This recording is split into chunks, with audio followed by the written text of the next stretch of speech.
पालकांनी ना आपल्या मुलामुलींसोबत ना एक मित्रमैत्रिणीचं नातं ठेवायला पाहिजे. हा फक्त खेळ नाहीये. तुम्हाला आयुष्यात पुढे किती संकट येतील त्यावर धैर्याने मात करण्याची जी जिद्द ताकद आहे ती या खेळातनं मिळते. तुमच्या मनात जर काय चालू आहे, जर तुम्ही तुमच्या घरच्यांशी मुक्तपणे बोलू नाही शकलात तर मला असं तुम्ही आयुष्यात कधी भरारी घेऊ शकत नाही. सासरी गेल्यानंतर मग ती संसारात अशा प्रकारे रमते की संसारातल्या जबाबदाऱ्या पेलवता तिला स्वतःकडे बघायला देखील वेळ नसतो. जर माझं मूल जर खेळात करिअर करतंय आणि मी जर त्याचं माइंड जर खेळात आहे आणि मी जर त्याला डायव्हर्ट करते तर त्याला सक्सेस मिळणं फार कठीण आहे. तुमच्या आयुष्यात तुम्हाला अजून काय अचीव करायचंय त्यावर नक्कीच चर्चा करा आणि घर तर सांभाळायचंच आहे पण स्वतःचा छंद देखील जोपासा असं मला वाटतं.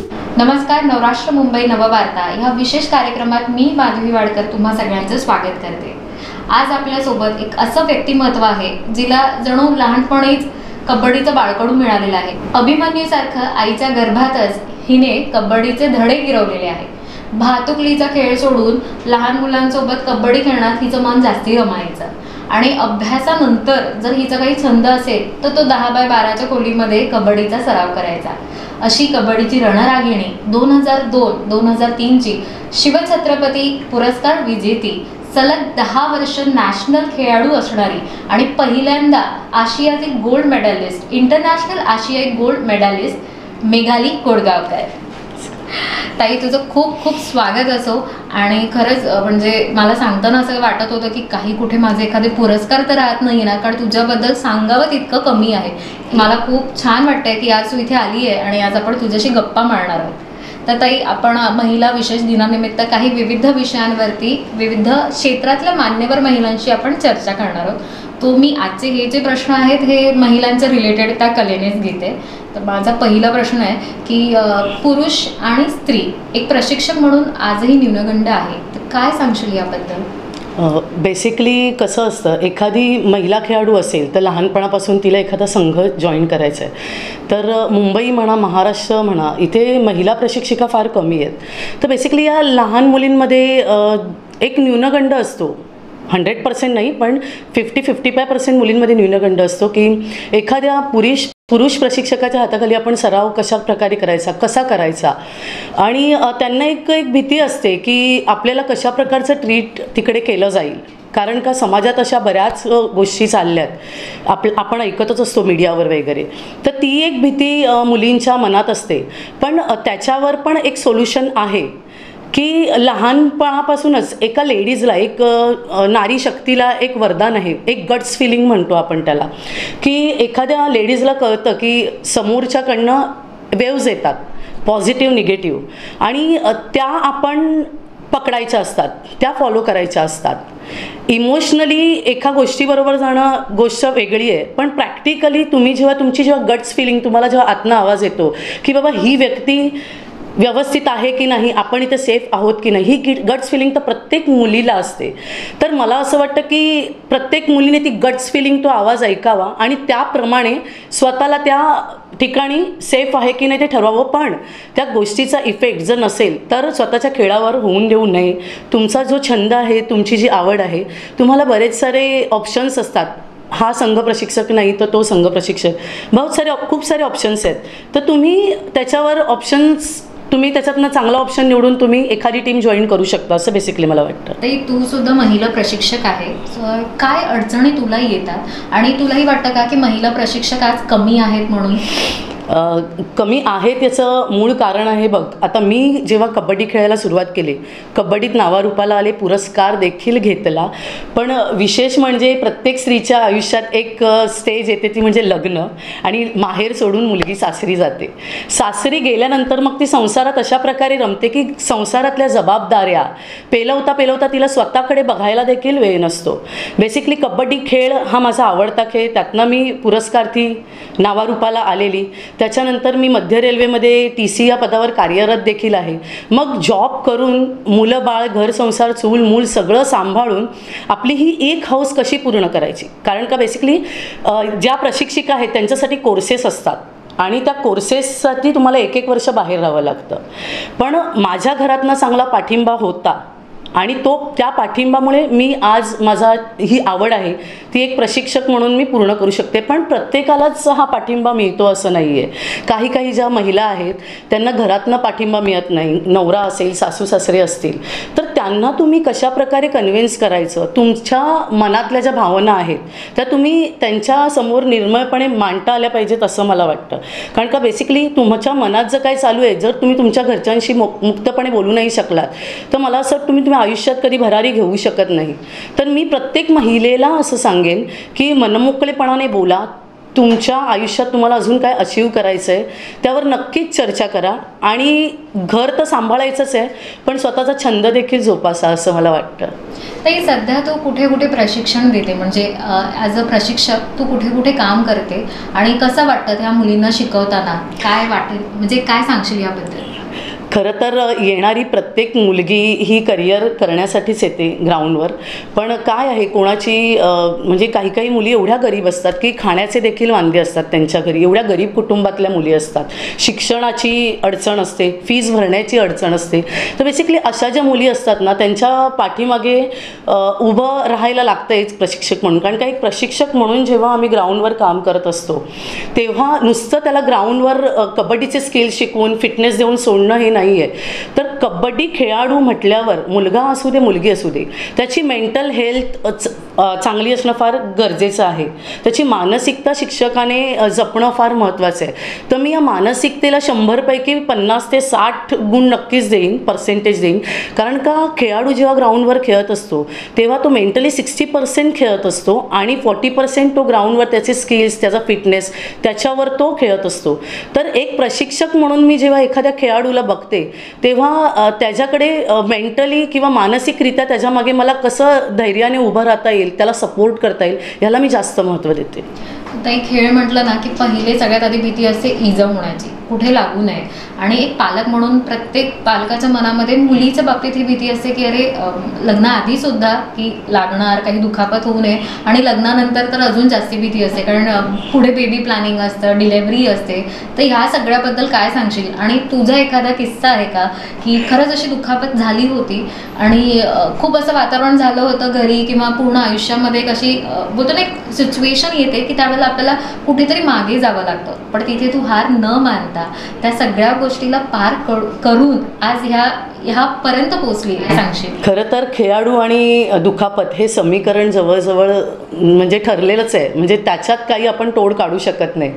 तर बेसिकली महिलांच्या बाबतीत काय होतं, जेव्हा एखादी मुलगी असते तर तिचं लग्न होऊन ती पुढे जाणार, मग कबड्डी खेळ हा बॉडी कॉम्पॅक्ट गेम आहे आणि दुखापत होण्याचे चान्सेस इथे जास्तीत जास्त असतातच. तर मला एक महत्त्वाची गोष्ट प्रकर्षाने इथे सांगावीशी वाटेल की मी जेव्हा खेळत होते तेव्हा खूप ठिकाणी मला मॅचेसला किंवा प्रॅक्टिसला सुद्धा मला मार लागलेला आहे. म्हणजे जवळजवळ ही हनुवटी ते हे डोकं, म्हणजे आपलं जे डोकं, एकूण असे 6, 4, 5 असे 38 स्टिचेस मला या इथून ते इथपर्यंत आहेत. आणि लेफ्ट नीचं ACLचं ऑपरेशन झालेलं आहे, शोल्डर्सला इंजुरी व्हायची. पण माझं फॅमिली बॅकग्राऊंड हे मुळात कबड्डी खेळाडूच माझे आईवडील होते, त्यामुळे त्यांचा ऑलवेज मला सपोर्ट राहिला. पण ज्यांचं फॅमिली बॅकग्राऊंड नाही आहे कबड्डीशी, तर त्या पालकांना काहीच माहिती नाही आणि आपली मुलगी कबड्डीला जाते, तर पहिलं हे असतं त्यांचे आईवडील येऊन बोलतात की माझ्या मुलीला दुखापत होणार नाही याची काळजी घ्या. कारण काही कुठेतरी पालकांना भीती असते. भीती ह्याच्यासाठी असते की काही पालक असतात ते म्हणजे डेअरिंग असते त्यांच्यामध्ये, पण ते घाबरतात व्यवहाराला, होणाऱ्या खर्चाला. पण आता बरेच सारे म्हणजे खेळाडूंसाठी ज्या निधी आलेल्या आहेत, ऑपरेट करायचं लागलं तरी खेळाडूंना शासनाने खूप साऱ्या स्कीम अवेलेबल करून दिलेल्या आहेत आणि पॉलिसीज दिलेल्या आहेत. तर मला असं वाटतं की आता पालकांनी थोडा धीर चेपून आपल्या मुलींना कबड्डी खेळात पाठवायला पाहिजे. कारण का कबड्डीला आता खूप चांगले दिवस आले आहेत आणि मी असं म्हणेन की आपण जिजाऊच्या लेकी आहोत. तर या छोट्या छोट्या दुखापतींना आपण न घाबरता आपण आपल्या भारताचं नाव अभिमानाने आपली मुलगी पुढे नेईल, यातच त्यांनी एक समाधान मानायला पाहिजे. हे तुझ्या डोळ्याखाली एक खूण दिसते, पण ह्या मागचा काय किस्सा, ही दुखापत कशी झाली, काय सांगशील याबद्दल? खरं तर ही दुखापत म्हणजे मी नेहमीच बोलते, माझ्या इंटरव्ह्यूजमध्ये पण आहे की माझं मेडल आणि माझे दागिने आहेत. म्हणजे खूपदा असं मनात विचार आला की अरे प्लास्टिक सर्जरी घेऊन हे क्लीन करावं, पण नंतर म्हणते नाही, ही प्राऊड फिलिंग आहे. जसं तू विचारलं तसं मी कुठेही जॉबला जरी आहे, कुठे तरी मला डिपार्टमेंटमध्ये बाकी कुठे गेली तर विचारतात इथे तुला काय झालं आहे. मग तो किस्सा प्राऊडली आत्ता जसं मी सांगते तसंच येतो की श्रमिकला मॅचेस होत्या डिलाई रोडला आणि राजमाता जिजाऊ विरुद्ध एक सामना चाललेला आमचा, फायनल मॅच होती शिवशक्ती. आणि त्या सामन्यामध्ये शेवटची 10 मिनटं असताना त्या प्लेयरचं डोकं लागलं मला इथे आणि फुटलेलं म्हणजे असं फुटलेलं की जबरदस्त, म्हणजे हा माझा पूर्ण डोळा बंद झालेला आणि हे हाड बाहेर आलेलं इथून आणि रक्ताची धार लागलेली. पण तो सामना सोडणं माझ्या याच्यात नव्हतं की एक कबड्डी प्लेअरचं रक्त होतं आणि गटसी होती पहिल्यापासून.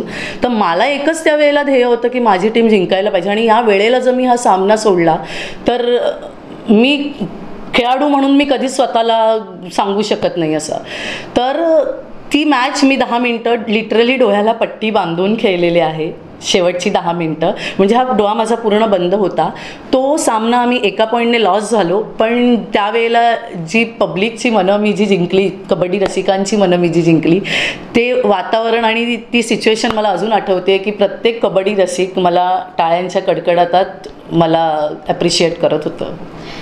ताई, महिलांनी किंवा मुलींनी हा मर्दानी खेळ आपण म्हणतो कबड्डीचा, हा खेळ का खेळावा असं तू काय सांगशील याबद्दल? आणि म्हणजे खरंच या खेळाचा आपल्याला आपल्या स्वतःच्या आयुष्यात सुद्धा काही फायदा होतो का? नक्कीच, मी तर अभिमानाने सांगेन. आपण बोलतो मर्दानी खेळ, पण हा खेळला गेला पाहिजे. याचं कारण हे आहे की हा फक्त खेळ नाही आहे. तुम्हाला आयुष्यात पुढे किती संकट येतील त्यावर धैर्याने मात करण्याची जी जिद्द, ताकद आहे, जी डेअरिंग आपण म्हणतो, ती या खेळातनं मिळते.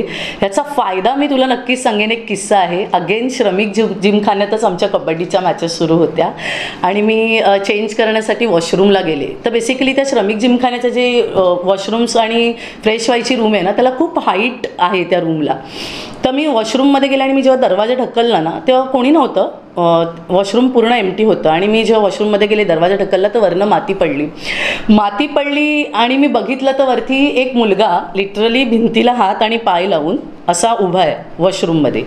तर मी आवाज दिला त्याला, तू काय करतोय वरती, मुलींच्या टॉयलेटमध्ये तुझं काम काय? ओके. आणि त्या आवाज दिल्यानंतर तो घाबरला तर त्या बाथरूमची खिडकी तुटलेली होती, काचा पण तुटलेल्या होत्या आणि तो त्यातनंच आत आलेला बेसिकली. तर मी त्याचा अँकल धरला, कारण का तो एवढ्या उंचावर होता की मी अँकल धरला आणि खेचायचा प्रयत्न केला. त्याने तर लातेने मला पहिला झटकायचा प्रयत्न केला, पण मी सोडलं नाही त्याला. आणि त्याच्यानंतर त्याने काय केलं, मी त्याचा अँकल सोडत नाही म्हटल्यावर त्याने तिथे काचांचे तुकडे पडलेले होते, तर ते तुकडे उचलले आणि माझा जो लेफ्ट हँड आहे ना त्याच्यावर वार केले त्या काचेच्या तुकड्याने. आणि त्या काचेच्या जखमा एवढ्या झालेल्या की माझं रक्त सगळं इथून या हातातनं असं उघडत होतं. आणि तरी देखील मी त्या मुलाला सोडलं नाही. मी त्याला ओढलं, खाली तो पडला आणि नशिबाने तिथे एक पाईप पडलेला होता, पाण्याचा पाईप असतो तो मी उचलला आणि त्याला चोपत गेले दणादण, कारण का तो मला मारतच होता, तो मला अपोज करत होता पळण्यासाठी. आणि तेवढ्यात तिथे पोलीसची वुमन्स टीम आली आणि मग आम्ही धरून त्याला मग पोलीस स्टेशनला हँडओव्हर केलं. तर ही जी गट्स फिलिंग आहे, ही जी डेअरिंग आहे आणि पुरून उरायची जी ताकद आहे ना, ती कबड्डी खेळाने मला दिली आहे. आणि मला असं वाटतं की मी मगाशी म्हटलं की आपण जिजाऊच्या लेकी आहोत. मी अभिमानाने सांगते ही गोष्ट, कारण का महाराष्ट्र, छत्रपती शिवाजी महाराज आपले आराध्य दैवत आणि त्यांना घडवणाऱ्या ज्या जिजाऊ आहेत, तर आपणही आपल्या मुलींना हेच सगळं सांगितलं पाहिजे, हेच सगळं दिलं पाहिजे असं मला वाटतं. तर काय सांगशील की कोणत्या वयापासून मुलींना किंवा मुलांना आपण ह्या खेळामध्ये सुरुवात केली पाहिजे प्रशिक्षणासाठी? नक्कीच सांगेन, कारण का नृत्य हा पार्ट वेगळा आहे आणि खेळ हा पार्ट वेगळा आहे. खेळामध्ये विशेषतः तुम्हाला स्नायूंमध्ये बळकटी आणि तुमची जी बेसिक ताकद असते ती असणं फार गरजेचं आहे. वय वर्ष 10 पर्यंत तुमचे स्नायू तेवढे ताकद नसते त्या स्नायूंमध्ये, लवचिक असतात स्नायू, पण वय वर्ष 10 नंतर त्याच्यामध्ये बळकटी यायला सुरुवात होते. जर लहानपणापासून तुम्हाला तुमच्या मुलांना स्पोर्ट्समध्ये टाकायचं असेल तर जिम्नॅस्टिक म्हणा किंवा बेसिक जे एक्झरसाइजेस वगैरे आहेत ते तुम्ही देऊ शकता त्यांच्या फिटनेससाठी, बेसिक फिटनेससाठी. पण एक प्रोफेशन तुम्हाला जर करायचं असेल, जिम्नॅस्टिकला तर लहानपणीच होतं कारण का त्यात लवचिकताच आहे, पण अदर प्रोफेशनमध्ये तुम्ही 10 वर्षापासून 9-10 वर्षापासून तुम्हाला मुलांना तुम्ही स्पोर्ट्स करिअरमध्ये टाकू शकता. जसं तू आता म्हणाले की प्रोफेशनल म्हणून, पण खरंच आपण ह्या क्षेत्राकडे एक करिअर म्हणून बघू शकतो का? आणि स्पेशली एक महिला ह्या क्षेत्राकडे करिअर ओरिएंटेड असं म्हणून बघू शकते का? नक्कीच, कारण का कबड्डीने आज जेवढं काय दिलं त्याच्यामुळेच मी आज इथे या पोझिशनवर आहे आणि मी स्वतः एक करिअर ओरिएंटेड आहे म्हणेन. कारण का शिवछत्रपती पुरस्कार मिळाल्यानंतर मी मध्य रेल्वेमध्ये या खेळामुळेच जॉबला लागले आणि त्याच्यानंतर मी स्टार स्पोर्ट्सला ॲज अ एक्सपर्ट कॉमेंटेटर म्हणून पण मी, समालोचक म्हणून पण मी काम केलं आणि टेक्निकल ऑफिशियलला पण मी काम केलं आहे. तर बेसिकली मी म्हणेन की आत्ता मुलींना रेल्वे म्हणा, बँक म्हणा किंवा शासनाच्या ज्या नोकऱ्या आहेत त्याच्यामध्ये खूप चांगलं प्राधान्य मिळतं आहे. कबड्डी खेळाडूंना देखील इंटरनॅशनल खेळल्यावर तुम्हाला शासनामध्ये चांगल्या A ग्रेडच्या लेवलच्या तुम्हाला जॉब्स मिळतात तिथे.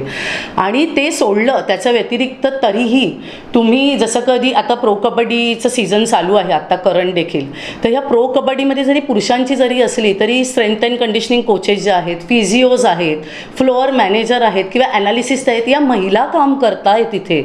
तर ही फार प्राऊड फिलिंग आहे आपल्याला. कॅमेरामन्स आहेत, सेटअप करणारे जो स्टाफ आहे सगळं आहे, फ्लोअर मॅनेजर्स आहेत, तर ह्या महिला देखील तिथे आहेत. तर मला असं म्हणायचं की कबड्डी तुम्ही करिअर म्हणून बघताय ठीक आहे, पण तुम्हाला कुठेतरी मध्ये ब्रेक लागला किंवा कुठल्याही स्पोर्ट्समध्ये ब्रेक लागला तरी तुम्ही स्पोर्ट्स सायकोलॉजिस्ट वगैरे असे खूप सारे ज्या ब्रँचेस आहेत ज्यातनं तुम्ही स्पोर्ट्सशी निगडीत राहून तुम्ही करिअर करू शकता. ताई, जसं म्हटलं की तुझ्याकडे घराण्यातूनच म्हणजे आई वडील हे सगळं एक घरचं वातावरण पूर्ण खेळाचं आहे, कबड्डीपटूंचं आहे, तर असं कधी प्रेशर आलं होतं का की अरे आता ही काय म्हणजे हिचे आई वडील कबड्डीपटू आहे, हिला एकदम आरामात ह्याच्यामध्ये ॲडमिशन वगैरे मिळून जाईल किंवा हिचं करिअर खूप इझी असेल, असं काही किस्से आहेत का? मला ही गोष्ट माझ्या मनात खूप वर्षापासून होती, म्हणजे जेव्हापासून मी कबड्डी खेळायला सुरुवात केली तेव्हापासून मला ही गोष्ट मांडायची होती. पण या इंटरव्ह्यूद्वारेही मी मांडते कारण का थँक्स तू मला हा प्रश्न विचारलास. खरं तर आई बाबा दोघंही नॅशनल प्लेअर होते आणि जेव्हा कबड्डी खेळात माझ्या आईला छत्रपती पुरस्कार मिळाला नाही तर त्यांची स्वप्न आणि इच्छा पूर्ण करण्यासाठीच खरं तर मला आईबाबांनी हा मार्ग दाखवलेला. तर बेसिकली सुरुवातीला काय झालं की एक माइंड सेटअप असतं की अरे हिचे आई वडील नॅशनल प्लेअर आहेत, हिला इझिली सिलेक्शन मिळेल किंवा हिला कोणी डावलू शकणार नाही. पण मी खरंच आज कबड्डीच्या मैदानात जरी मी आत्ता नसले तरी मी कबड्डीची शपथ घेऊन सांगते की माझ्या वडिलांनी मला एकच गोष्ट सांगितलेली, बेटा लीला आणि शशीची मुलगी म्हणून तुला ओळखलं गेलं नाही पाहिजे, मेघाली कोरगावकरचे आई वडील म्हणून आम्हाला ओळख हवी आहे आणि ते परिश्रम आणि ती मेहनत तू घ्यायची आहे. सुरुवातीला खूप झालं की असे आरोप झालेले, पण मी माझ्या मेहनतीने स्वतःला प्रूव्ह केलं आणि मी दाखवून दिलं की नाही, मी माझ्या कॅलिबरवर पुढे माझ्या लाईफमध्ये आले. खूपच छान. तू किती वेळ देत होतीस ताई सरावासाठी आणि सराव करताना तुला किती अडचणी येत होत्या आणि तू त्यांना कसा सामना दिला? कारण आजकाल ना सगळ्यांना शॉर्टकट हवं असतं की अरे आपण सुरुवात केली आणि पटकन आपल्याला प्रसिद्धी मिळावी, पण खरंच कोणतंही यश हे लगेच मिळत नाही, त्यामागे खूप मोठा सराव आणि संघर्ष असतो. काय सांगशील? खरं तर कबड्डीने फार झपाटलेलं होतं जेव्हा कबड्डी खेळायला सुरुवात केली आणि आपल्यात एक वाक्य आहे की वेडे हेच इतिहास रचतात. तर मला असं वाटतं कुठल्याही क्षेत्रात तुम्हाला जर मोठं व्हायचं असेल तर त्या म्हणजे जी काही आहे कला क्रीडा त्या व्यवसायाबद्दल तुम्हाला एक वेडेपणा एक झपाटणं फार गरजेचं असतं. तर माझं तर घरात त्या 10x10च्या रूममध्ये चालूच असायचं, आरशासमोर हँड टच करणं, बोनस टाकणं, पलटी मारणं, जे काय कबड्डीचे स्किल त्या घरात करू शकत होते ते मी करायचेच. पण बेसिकली मी सांगेन की मी राहायला प्रभादेवीला होते आणि माझी प्रॅक्टिस डॉक्टर शिरोडकर स्पोर्ट्स क्लबमध्ये चालायची परेलला. तर तिथे बस अवेलेबिलिटी असायची, पण मला त्याच्यासाठी कामगार स्टेडियम जे आहे तिथे येऊन बस पकडून मग परेलला उतरून तेवढं चालत जायला लागायचं. तर पावसाळ्यात काय व्हायचं, या भागामध्ये खूप पाणी साचायचं आणि पावसाळ्यात जून जुलै हा आमचा फिटनेसचा सेशन असायचा. म्हणजे त्या पूर्ण 2-3 महिन्याच्या फिटनेस सेशनवर आम्ही पुढचा पूर्ण सीझन खेळायचो. तर जून जुलैमध्ये कधी कधी एवढं पाणी साठायचं की बसेस पण थांबून राहायच्या. तर तेव्हा काय करायचं की कबड्डीचा सराव नाही बुडायला पाहिजे म्हणून लिटरली त्या तुंबलेल्या पाण्यातनं प्रभादेवी ते परेल मी चालत गेलेली आहे. म्हणजे तुम्हाला जर करिअर करायचं आहे, काही मिळवायचं आहे, तर तुम्हाला त्याच्यासाठी वेळ असणं फार गरजेचं आहे. मग ते तुम्ही कुठल्याही लेवलला जाऊन ते केलं पाहिजे असं मला वाटतं. आणि बेसिकली मी प्रभादेवीत राहायचे, तर जेव्हा ज्युनियरपर्यंत खेळले, ज्युनियर नॅशनल खेळले तिथपर्यंत ठीक होतं. पण जेव्हा सिनियरमध्ये जेव्हा जायची वेळ आली तेव्हा वेट, स्ट्रेंथ सगळंच वाढवायचं होतं. मग त्याच्यासाठी जिम पाहिजे. मध्यम वर्गीय कुटुंबातली मी मुलगी होती, तर तेवढं खर्च करणं पॉसिबल नव्हतं. मोठ्या हायफाय जिममध्ये प्रवेश घेणं पण मला पॉसिबल नव्हतं. तर स्वामी समर्थ व्यायामशाळा म्हणून आहे, तिथे बेसिकली मुलंच सगळी असायची. पूर्वी तर मुली एवढ्या जिमिंग वगैरे करायचा नाहीत. तर मी तिथे स्वामी समर्थ व्यायामशाळेमध्ये जाऊन मुलांमध्येच जोर बैठका मारायची, पुलअप्स मारायची. जे काय कबड्डीसाठी एक्झरसाईज आहेत तिथे वाणी सर होते, ते माझे फिटनेस घ्यायचे तिथे. तर मला बेसिकली असं वाटतं की टर्म्स अँड कंडिशन्स नसाव्यात. जर तुम्हाला जर ध्येय अचीव करायचं असेल तर तुमच्याकडे जे आहे ना त्यातनं पण तुम्ही स्वतःला ग्रोनअप करू शकता. फक्त जिद्द हवी बस. जसं तू जिद्द हवी म्हणाली, पण खरं सांगू कधी कधी काय होतं महिलांना मोस्टली ना मानसिकदृष्ट्या खच्चीकरण होतं. एक लग्नापर्यंत आईवडिलांचा सपोर्ट असतो, मग लग्नानंतर ना खूप वेळा अरे आता झालं ना सगळं खेळून, आता शेवटी संसार आहे, मुलं बाळं बघ, असे प्रश्न येतात आणि कुठेतरी मानसिकदृष्ट्या तिचं खच्चीकरण केलं जातं. असं तुझ्या बाबतीत कधी काही घडलंय का? किंवा एक ह्या क्षेत्रामध्ये काम करताना, एक महिला कबड्डी खेळाडू म्हणून काम करताना तुझं कधी कुठे मानसिक खच्चीकरण झालंय का? आणि त्या क्षणी तू कसं त्या सगळ्याला तोंड दिलंय आणि कसा सामना केलायस? कसं असतं, आपण महिला म्हटल्यावर आपल्याला या सगळ्या गोष्टींचा सामना करावा लागतो. तर बेसिकली एक प्रशिक्षिका म्हणून माझ्या समोर येणारे जे प्रश्न आहेत की मुली जेव्हा ग्राउंडवर येतात तेव्हा मग त्यांचं असं असतं, आई सांगते घरची कामं करून जा, तू एवढ्या वेळेतच परत ये, मॅचेसला गेल्यावर एवढा उशीर नाही व्हायला पाहिजे, इतक्या वेळ मॅचेस चालतात का. म्हणजे हा जो सपोर्ट असतो ना, मी मगाशी म्हटलं तसं, तो कायम मुलींना असतो. आणि बेसिकली माझं मानसिक खच्चीकरण म्हणजे मी फार वाईट फेजमधनं गेलेले. मी 2002-2003 साली मानाचा असा आपला महाराष्ट्र शासनाचा शिवछत्रपती पुरस्कार मला मिळाला आणि आंतरराष्ट्रीय स्पर्धा देखील मी खेळले होते. ते खेळूनसुद्धा मला 2003 नंतर ते 2006 पर्यंत एका व्यावसायिक संघात म्हणजे जॉबसाठी मला वाट पाहावी लागत होती. ही कबड्डी खेळाची खंत होती असं मी म्हणेन. कारण का त्या वर्षी माझे परफॉर्मन्स, मी ऑन परफॉर्मन्स होती, त्यावेळेला मला कुठल्याही टीमने सहज घेतलं असतं, पण ती परिस्थिती तेव्हा नव्हती. तसं झालं नाही माझ्या बाबतीत. तर तो 3 वर्षाचा जो फेज होता ना, 2003 ते 2006, माझ्यासाठी खूप टफ होता आणि माझ्यासारख्या प्लेअरला टफ होता. कारण का माझ्या मनात खूप प्रश्न येत होते की अरे मी या लेवलला खेळलेली प्लेअर आहे, अवॉर्डी आहे, इंटरनॅशनल खेळली आहे आणि विथ परफॉर्मन्स, विथ फिटनेस मी अजून आत्ता आहे, परफॉर्मन्स आहे, तरी मला अपॉर्च्युनिटी का मिळत नाही आहे जॉबसाठी. मध्यमवर्गीय कुटुंबातल्या मुलीला हीच अपेक्षा असणार, याच्या पलीकडे दुसरं नव्हतं. तर त्या फेजमध्ये मी खूप मानसिक दबावाखाली होते. कधी कधी एकटी असली तरी रडू यायचं, खूप रडू यायचं आणि मग माझ्या तोंडातनं हे वाक्य जायचं की बाबा कबड्डी खेळले आयुष्यभर पण नोकरी नाही मिळत आहे. तर एकच कायम मी म्हटलं ना पाठिंबा, मला बाबा नेहमी व्हायचे, भगवान के घर पे देर है बेटा लेकिन अंधेर नाही आहे, तुझ्या मेहनतीचं फळ तुला मिळणार आहे, नक्की मिळणार आहे, विश्वास ठेव. आणि मला ते मिळालं. 2006 एप्रिलला मी रेल्वेमध्ये, सेंट्रल रेल्वेमध्ये भरती झाले. ताई, तू प्रो कबड्डीमध्ये कॉमेंटेटर म्हणून काम करते, ह्या संधीबद्दल काय सांगशील? खरं तर ही संधी म्हणजे मला सुवर्ण संधी होती. कारण का एक कबड्डी खेळाडू म्हणून मी नावारूपाला होते, त्याच्यानंतर एक प्रशिक्षिका म्हणून पण मी नावारूपाला होते. पण अचानक स्टार स्पोर्ट्स प्रो कबड्डी एवढ्या मोठ्या चॅनलला तुला एक ॲज अ एक्सपर्ट म्हणून तुला तिथे बसायचं आहे आणि तुझ्या आवडत्या खेळाविषयी तुला बोलायचं आहे. म्हणजे ही मी सुवर्ण संधीच म्हणेन. कारण का आपण ज्या खेळावर प्रेम करतोय, ज्या खेळाने आपल्याला पुढे आणलं आहे, त्या खेळाबद्दल तुला पूर्ण लोकांशी, पूर्ण महाराष्ट्राशी तुला संवाद साधायचा आहे, तुला सांगायचं आहे. आणि ही अपॉर्च्युनिटी जेव्हा मला आली तेव्हा पण मला घरच्या जबाबदाऱ्या होत्या. समीर सावंत म्हणून माझा मित्र आहे, आता तो झीला आहे, तर तेव्हा तो स्टार स्पोर्ट्सला प्रोड्युसर होता. तर त्याने मला कॉल केलेला की मेघाली तू ही अपॉर्च्युनिटी आहे, करशील का?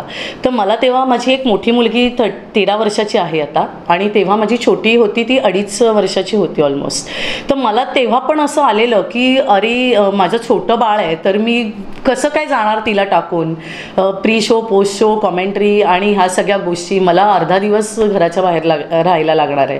तर ती जबाबदारी, पण एक सपोर्ट असतो माझ्या नवऱ्याचा. माझा नवरा पण नॅशनल प्लेयर आहे, इंटरनॅशनल खेळला आहे, तो पोलीसमध्ये होता, आता बँक ऑफ बरोडामध्ये आहे. तर त्याने पण मला सपोर्ट केलं की नाही, तुला ही चांगली अपॉर्च्युनिटी आली आहे, तर तू जा आणि तुला ह्यातनं अजून ग्रोनअप व्हायला मिळेल.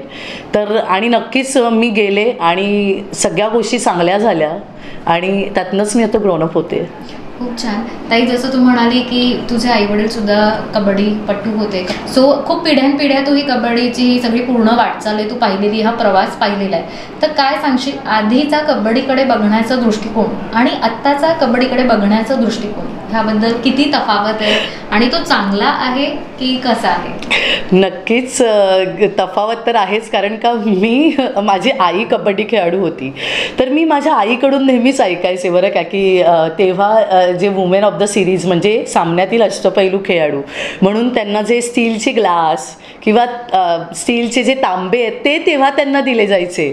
पण त्याच्यानंतर बेसिकली मी खेळायला लागले तेव्हा आम्हाला वॉशिंग मशीन म्हणा, AC म्हणा, TV म्हणा, किंवा रोख रक्कम 25,000 50,000 असे बेस्ट प्लेयर, सायकल म्हणा, मोटर बाईक म्हणा, स्कूटी म्हणा, असे सारे चांगले चांगले पारितोषिकं मिळायला लागली. पण आता आमच्या नंतरचं जे जनरेशन आहे त्या मुलींना आता खूप चांगले चांगले प्राइजेस मिळत आहेत, आमच्यापेक्षा पण चांगली रोख रक्कम मिळते. तर तफावत तर भरपूर आहे. हे झालं बक्षिसांचं. पण जी कंडिशन होती पूर्वी मुलींनी, म्हणजे जेव्हा माझी आई खेळायची तेव्हा शॉर्टवर खेळणं म्हणजे एक तर न्यूनगंड असायचा आणि घरच्यांचा विरोध असायचा की अरे त्या जमान्यामध्ये म्हणजे 65-62च्या त्या जमान्यामध्ये आपली मुलगी शॉर्टवर म्हणजे ती कबड्डी खेळते आणि तिने एवढी मांड्या दिसणारी ती शॉर्ट घातलेली आहे, तर घरच्यांनाच बेसिकली इन्सिक्युअर वाटायचं की अरे माझ्या मुलीला मी कबड्डीमध्ये कसं पाठवू. त्याच्यानंतर आमचं जे जनरेशन आलं त्यात थोडे पालकांचे विचार बदलले, म्हणजे त्यांचं मॉडिफाय झालं, माइंड पण त्यांचं थोडं थोडं कन्वर्ट होत गेलं, स्वतःला डेव्हलप पालकांनी पण केलं. आणि आत्ता पुढे काळ हा आता चांगला आहे, पालक आता सपोर्ट करत आहेत कारण का कबड्डीला चांगले दिवस आले आहेत, पण अजून करायला पाहिजे असं माझं पर्सनली मत आहे. काय सांगशील, काय चेंजेस तुला एक्सपेक्टेड आहे या खेळामध्ये कबड्डीसाठी? नक्कीच, जेव्हा आपली मुलगी घराबाहेर पडते, बेसिकली आता मी कबड्डी खेळाबद्दल पण बोलेन, पण बेसिकली आपली जेव्हा मुलगी घराबाहेर खेळते तर पालकांनी ना आपल्या मुलींसोबत ना एक मित्रमैत्रिणीचं नातं ठेवायला पाहिजे, त्यांच्याशी खुलून चर्चा करायला पाहिजे आणि त्यांच्या जे मनात आहे ना ते तुम्ही हेरायला पाहिजे. ती कुठल्या कम्फर्ट झोनमध्ये आहे, आपली मुलगी जिथे जाते तिला तिथे त्रास होत नाही आहे ना, कुठल्या सिच्युएशनला तिला, बॅड सिच्युएशनला तिला सामना तर करावा लागत नाही, सामोरं तर जावं लागत नाही ना.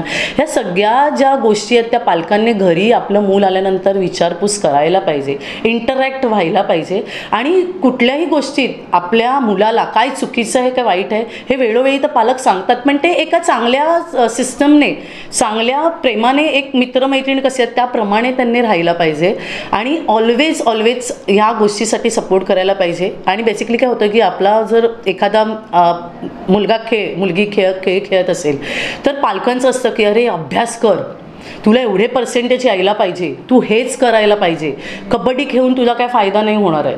तर तसं नसतं. आता बेसिकली मी जेव्हा खेळत होते तेव्हा बोर्ड एक्झामचा माझा एक किस्सा सांगते. मी 12वी बोर्ड एक्झामला होते, मी रुपारेल कॉलेजला होते, DG रुपारेल कॉलेजला, आणि 22 तारखेपासून महिना आठवत नाही पण बोर्ड एक्झाम साधारण मला असं वाटतं की मार्च-एप्रिलमध्ये होतात. तर 22 तारखेला एक्झाम होती आणि मी 20 तारखेला मुंबईत आलेले नॅशनल कॅम्प करून. साधं मी हॉल तिकीट देखील घेतलं नव्हतं, माझ्याकडे अभ्यास करायला नोट्स देखील नव्हते. कारण का 12वी बोर्डचं जे वर्ष आहे ते 7-8 महिने मी कम्प्लिटली नॅशनल कॅम्प्समध्ये होते, इंडिया कॅम्पमध्ये होते आणि इंडिया कॅम्पमध्ये 3 सेशनमध्ये प्रॅक्टिस चालायची. त्यामुळे पुस्तक उघडण्याचा प्रश्नच नव्हता, कारण का थकून धावून वर्कआउट करून जी हालत व्हायची त्याच्यामध्ये सरळ रेस्ट ऑप्शन दुसरं काहीच नव्हतं. तर मी 20 तारखेला आल्यानंतर माझ्या वडिलांनी मला खूप सपोर्ट केला आणि बाबा म्हणाले तू टेन्शन घेऊ नकोस. मी तर खरं एक्झाम द्यायला पण तयार नव्हते, कारण का काही प्रिपरेशन नव्हतं एक्झामचं. तर माझे बाबा म्हणाले की तुझ्या मैत्रिणीचा मला ॲड्रेस दे, मी जाऊन तिच्याकडनं नोट्स घेऊन येतो, जेवढं काय तुला वाचून जाता येईल तेवढं वाच, तू एक्झाम अटेंड कर, तू पास झालीस तर पास, फेल झाली तर फेल, कारण का आम्हाला माहिती आहे की तुझे अफोर्ड कुठे लागले आहेत. सो या सिच्युएशनमध्ये पण पालकांनी आपल्या मुलांना समजून घ्यायला पाहिजे. जर माझं मूल जर खेळात करिअर करतं आहे आणि मी जर त्याचं माइंड जर खेळात आहे आणि मी जर त्याला डायव्हर्ट करते तर त्याला सक्सेस मिळणं फार कठीण आहे. आवड ही फार महत्त्वाची असते सक्सेसफुल होण्यासाठी. तर मी हेच सांगेन की पालकांनी अशा प्रकारे सपोर्ट करायला पाहिजे. ताई, तू जसं मगाशी म्हणालीस की तू आईच्या पोटात असताना सुद्धा तुझ्या आईने कबड्डीचा खेळ खेळली आहे, तर आजकाल खूप भीती असते की अरे नाही, आपण आता बेबी प्लॅनिंग करतोय किंवा आता आपण प्रेग्नेंट आहोत किंवा आपली डिलेव्हरी झाली आहे, आता आपण ह्या खेळाकडे नाही बघितलं पाहिजे, आपण आता स्वतःला एक बंधन टाकलं पाहिजे, बंधन केलं पाहिजे. काय सांगशील ह्या सगळ्याबद्दल की खरंच डिलेव्हरी झाली, मूल झालं किंवा तर आपण इथे बघणं, काय सांगशील ह्या सगळ्याबद्दल? खरं तर मी या बंधन या विषयावर पूर्णतः फुली मारेन, कारण का मला ही कन्सेप्टच पटत नाही की आपण जन्माला आलो आणि आपण कुठल्या अशा बंधनात अडकणं. बेसिकली माझी आई शिवछत्रपती पुरस्कार तिला मिळाला नव्हता, लीला पाटील पूर्वाश्रमीची, आणि ती बृहन्मुंबई महानगरपालिकेत ॲज अ स्पोर्ट्स पर्सन म्हणूनच जॉबला लागलेली. तर एक किस्सा सांगेन, म्हणजे माझ्या आईने सांगितलेलं की मी आईच्या पोटात होते आणि आई 3-4 महिन्याची प्रेग्नेंट होती आणि वेस्टर्न रेल्वे, पश्चिम रेल्वेचा महिला संघ होता बरं, आणि आई आणि म्हणजे पश्चिम रेल्वे महिला संघ आणि विरुद्ध बृहन्मुंबई महानगरपालिका असा सामना रंगलेला आणि आईने त्यांना वन साईड हरवलेलं. तर तिची जी गट्स फिलिंग आहे ती माझ्यामध्ये आली. आणि लग्नानंतर पण बेसिकली तुझा प्रश्न विचारला आहे की आई हे लग्नानंतर प्रेग्नन्सीमध्ये खेळलेली होती आणि ही गोष्ट मला मोटिवेशनल होती. आणि माझं जेव्हा लग्न झालं आणि जेव्हा माझं फर्स्ट बेबी झालं तर तू बिलीव्ह नाही करणार की फर्स्ट बेबी झाल्यानंतर मी कबड्डी सोड, मी वेट लिफ्टिंग आणि पॉवर लिफ्टिंग केलं आहे, ज्या मध्य रेल्वे डिपार्टमेंटमध्ये मी जॉबला आहे. वेट लिफ्टिंग आणि पॉवर लिफ्टिंग मी नॅशनल लेवलला खेळले आणि मला सिल्वर मेडल आणि गोल्ड मेडल आहे. नॅशनल कॅम्पला पण मी होते, पण नी इंजुरीमुळे मला नॅशनल कॅम्प कंटिन्यू करता आला नाही.